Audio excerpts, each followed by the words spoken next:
will bring the evidence in here for that too. Order, Mr. Yes, Speaker, sir. I can categorically deny that I have any knowledge of or information pertaining to any such matter between the Minister of Labour, the Honourable Minister of Labour, and the National Insurance, whether board or directorate. You know what Lord Nelson would say? But I tell you, I can't sing.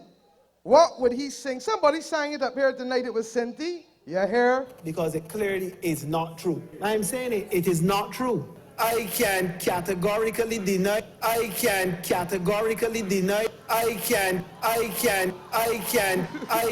categorically.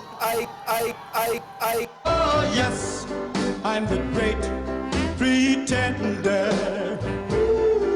Just laughing and gay like a clown.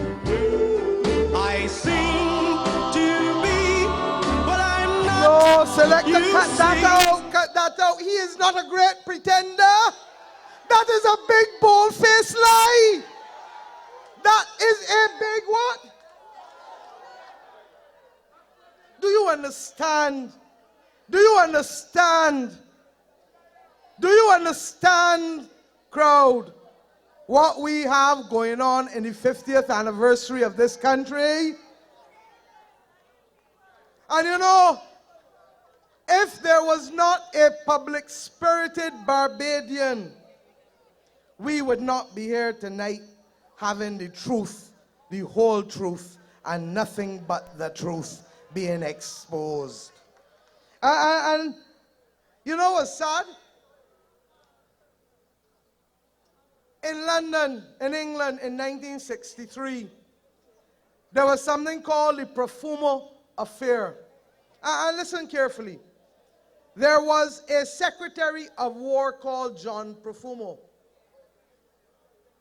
And in March of 1963, it was revealed that he was having a relationship outside of his marriage with this lady who was having a relationship with a Russian spy.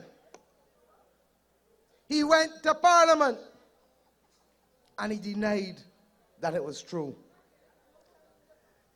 That lie by Profumo brought down the minister and brought down the government. It wasn't the relationship with the woman. It wasn't the fact that they feared that national security might have been breached. It was the lie to Parliament. But you know what is sad about tonight? And I came here telling you that I was depressed. Because in normal circumstances, that is what you would expect.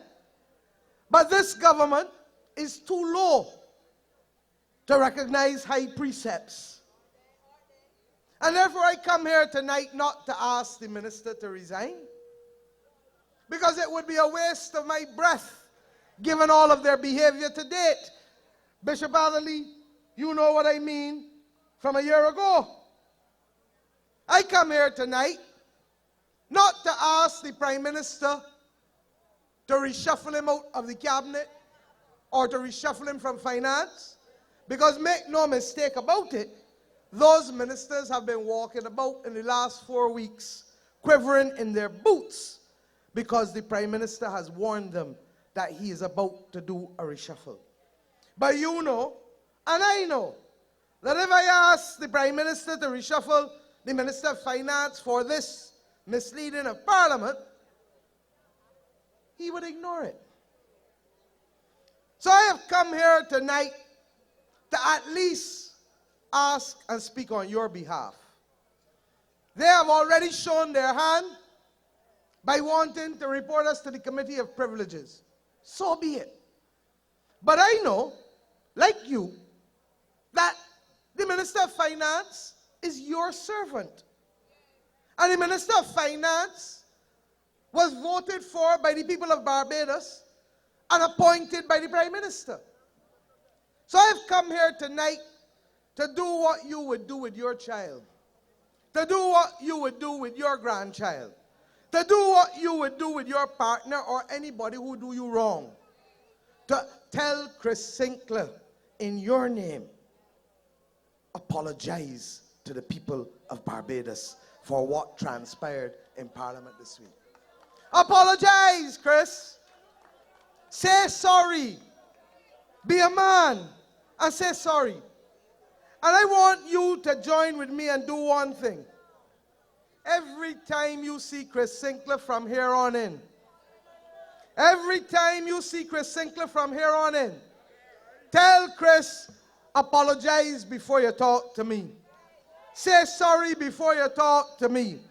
And for those young people in the audience, hashtag Margaret, hashtag apologize Chris, hashtag apologize Chris. Because you see, when that little girl from Springer Memorial refused to apologize, she spent 10 weeks out of school without an education. And when Jaquan, the athlete from St. Leonard's, the sprinter, when he wanted to represent the school again, what did he have to do? Apologize. And that is how he got in. And even Bill Clinton. Clinton didn't face impeachment proceedings for sexual relations with Monica Lewinsky. He faced it for lying. And even Bill Clinton, as president of the United States of America, had to do what? Apologize.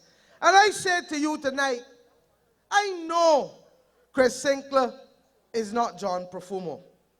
And I know that Barbados, under this Democratic Labour Party, does not adhere to the principles of the Westminster system like Britain. But what you must ask is, what have you done to Chris Sinclair that could be so, cause him to make such a callous and have such a callous and indifferent approach and attitude to the facts? And you have the duty to demand the apology. You have it.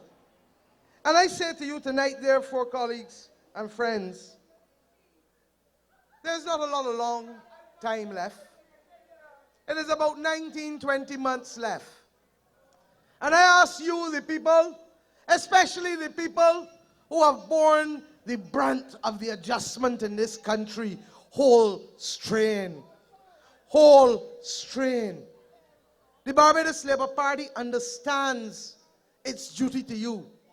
The Barbados Labour Party understands that we have to allow people from the city and the country, from St. Lucie to St. Philip, to feel like Bajans who are proud of themselves in their own country again.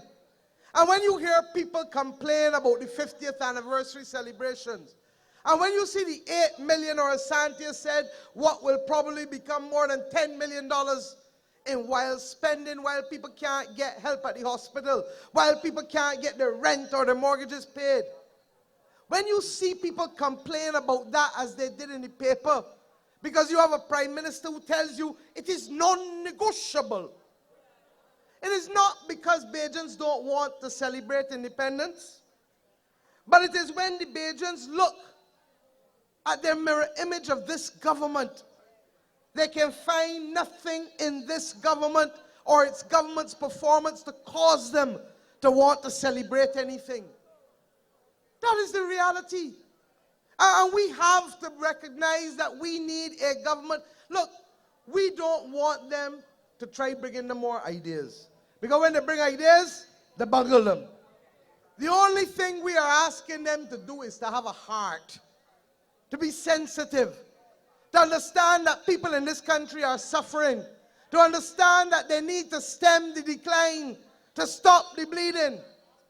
And I say to you tonight, therefore, hold tight. Hold tight. This is not the kind of government that you expect and want in the 50th year. You want a government that will listen to you. We will. You want a government that appreciates your suffering and your need to be able to have hope in this country, because when you look at your children and your grandchildren, you want to know that they will not have to walk the road that you walked. You want a government that understands that everybody must get their bills paid, not a handful of people who they call and tell, put in your invoice so you can get piece of change. and the majority of people can't get the bills paid in this country.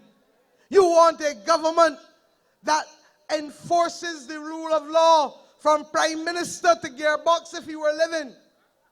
You want a government in this 50th year that will never waver in its commitment to you as a political party, whether in government or opposition, that will not easily throw your children to the wolves by removing free education. You want a government, ladies and gentlemen, we hear you, that will feel your pain, that will walk with you. And I, from this platform tonight, give you the assurance, it is only 19 or 20 more months. Hold strain. Hold strain.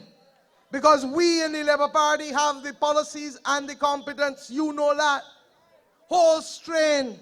Because we, when we finish completing our team, will be in a position to say to you that there can be a better life for our people.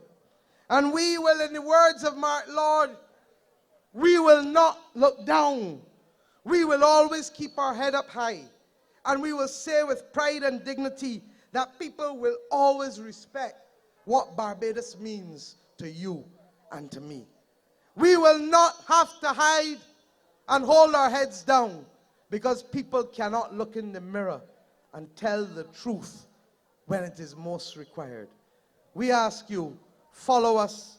We have a month ahead, a church service. We are launching our covenant to tell you who we are, what we stand for, and what we will fight for in your name. And we will do that on the 8th of April. And then we have a massive excursion on National Heroes Day, the birthday of our founder leader, Grantley Adams, when we will share fellowship. Because after April 28th, it is going to be one straight marathon. If it is 18 months, 12 months, 6 months, 4 months, 20 months. Because Barbados must be rescued from this ragtag band of people who have ignored it, indifferent, incompetent, and most of all, have betrayed you, the people of Barbados. Good night, and God bless you. Because it clearly is not true. I'm saying it is not true. I can categorically deny